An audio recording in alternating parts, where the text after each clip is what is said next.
கரவைகள் பின் சென்று கானம் சேர்ந்துண்போம் அறிவொன்றும் இல்லாத ஆயக்குலத்து உந்தன்னை பிறவி பெருந்தனை புண்ணியம் யாமுடையோம் குறையொன்றும் இல்லாத கோவிந்தா உந்தன்னோடு உறவேல் நமக்கிங்கு ஒழிக்க மொழியாது அறியாத பிள்ளைகளோம் அன்பினால் உந்தன்னை சிறு பேரழைத்தனவும் சீரி அருளாதே இறைவா நீ தாராய் பறையேலோர் எம்பாவாய். இந்த பாசுரத்தில் ஆண்டாள் தன்னை மிகவும் தாழ்த்தி கொண்டு கண்ணனுடைய பெருமையை சொல்லுகின்றாள். கறவைகள் பின் சென்று காணம் சேர்ந்துண்போம். நாங்கள்லாம் மாடுகளுக்கு பின்னாலே சென்று அங்கேயே சாப்பிட்டு வாழ்ந்து இருக்கிற சாதாரணமான மக்கள் இல்லையா, மாடு மேய்க்கிறவங்க, ஆயர் குலத்தை சேர்ந்தவர்கள். எங்களுக்கு அறிவொன்றும் இல்லாத ஆயர் குலத்து மக்கள். எங்களுக்கு வேதம் சாஸ்திரமோ பெரிய அறிவு இதெல்லாம் கிடையவே கிடையாது. கிருஷ்ணா, உந்தன்னை பிறவி பெருந்தனை புண்ணியம் யாமுடையோம்.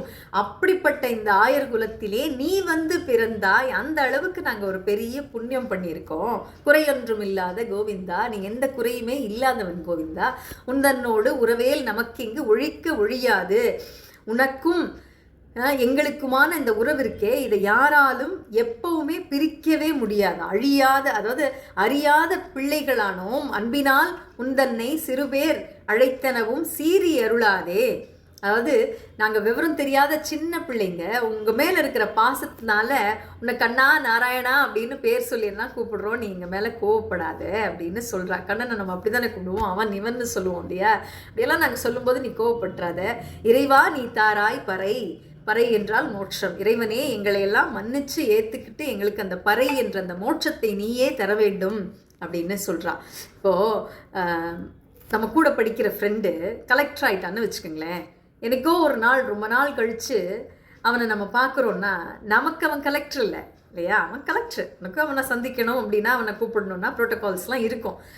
ஆனால் நான் ஆஸ் அ ஃப்ரெண்டு அவனை போய் பார்க்கும்போது கலெக்டர் சார் அப்படின்னா சொல்லுவோம், இல்லை டே என்னடா எப்படிடா இருக்க அப்படின்னு ரொம்ப கேஷுவலாக பேசுவோம் இல்லையா. அந்த மாதிரி தான் அவள் கண்ணனை சொல்கிறா. கண்ணா நாராயணான்லாம் நாங்கள் சொல்கிறோம், அதுக்காக நீ கோவப்பட்டுறாத அப்படின்னு சொல்லி கேட்குறா. ஆக கடவுள் முன்னாடி படிப்பு அந்தஸ்து இது எதுவுமே முக்கியம் கிடையாது. நான் ஒன்றுமே இல்லை, எல்லாம் நீ தான் அப்படின்னு அந்த சரணாகதி பண்ணிக்கிறோம் இல்லையா.